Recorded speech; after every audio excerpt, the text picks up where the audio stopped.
Next, we have a motion to approve a temporary easement for the use while Hubs Creek Road is being constructed. We have received that easement this morning. Been over it. There's some things in the easement that the county did not approve of or was not, I guess, how would you put it, Charlie? It was not agreeable with. That's why we put it, stipulations in there. Or that'll be the court's decision, I guess, if they are. There's on some water lines, on paying for water lines, and some weight limits on the roads. This thing's been going on for several months. We are trying to work with the mining company, the road repair company, on getting an easement to reopen the road. It's been closed for several months. The court several months ago did vote to widen and raise the road. With some temporary closures through the day on working, it has now turned out to be evidently a permanent closure on the road. The road is gone from the pictures that came in. Bypass is being closed because it is on the Gerber property. They would like to ask the courts to the insurance purpose, which I don't blame you for doing that. If the county uses that portion of the road, that the liabilities go over to the county.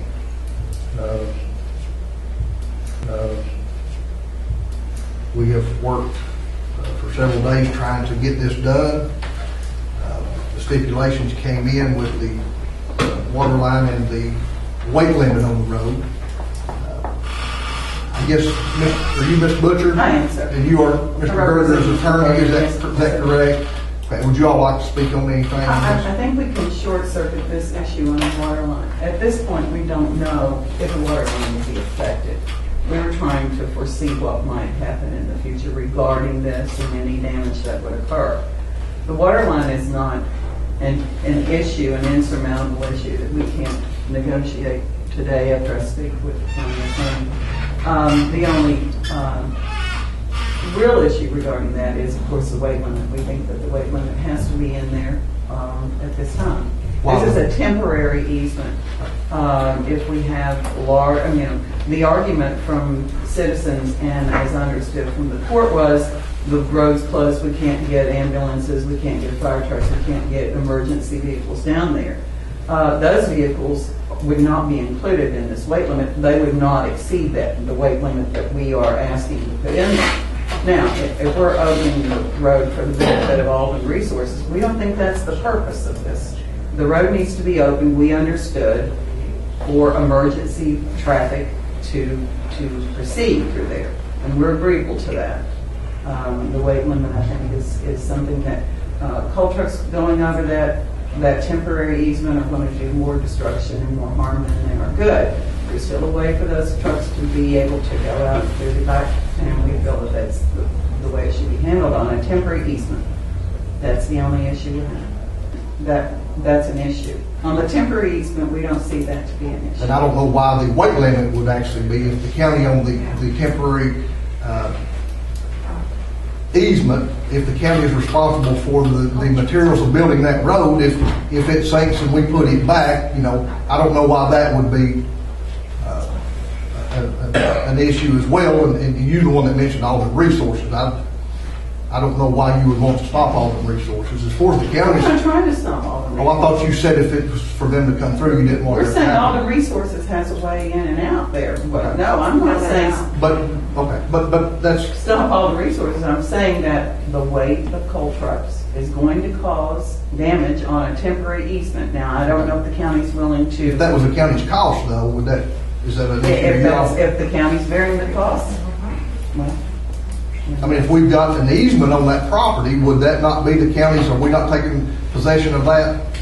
It's a temporary easement we're talking about here, and I don't know if the county's willing to accept the liability. If the county's willing to accept the liability for the damage done, I thought that's why we was doing this. That's what I'm saying. If we have the assurance county's going to accept the liability on the damage done by the excessive tonnage on these vehicles, then I don't know that we have an argument.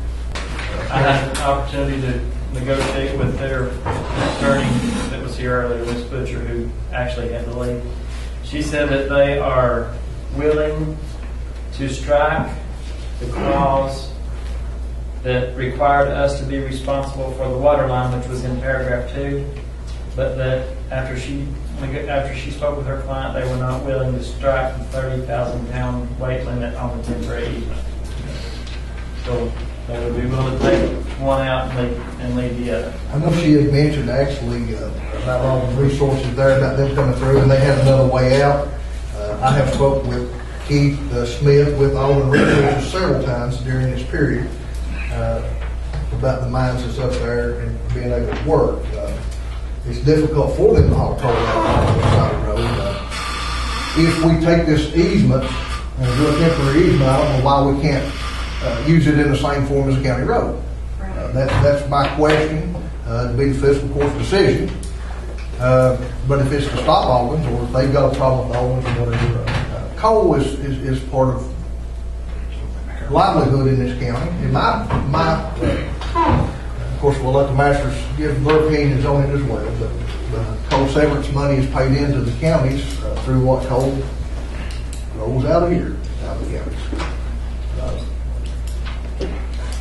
I guess I don't like the issue of trying to stop someone from working coal. Of course, my concern last time was the emergency vehicles. That is correct, as well as the landowners past there, not just emergency vehicles, but able to pass through their homes. It was brought to this court earlier by Mr. Gertner and Rhonda that it would be temporary close through the day. That was kind of my thoughts. I don't know. We'll let the masters speak on their feelings as well. But what time they was working during the day, they would probably be shutting down. Then it moved on. Mr. Gertner had said that it was MSHA had actually asked that he would be responsible for any vehicles that crossed over his property on this. So that's where we've led to this evening. We've tried to get this worked out. As far as where the county road was, it's a big hole in a pit, to my understanding, from what I can see up there. I guess the county has not signed any rights of way as far as the county to bear the cost to putting the road back herself. Is that an option for us? As far as you know, that the county could actually go in right now, effective immediately, and vote to replace the road back and try to recoup their costs through litigation or whatever we need to do that.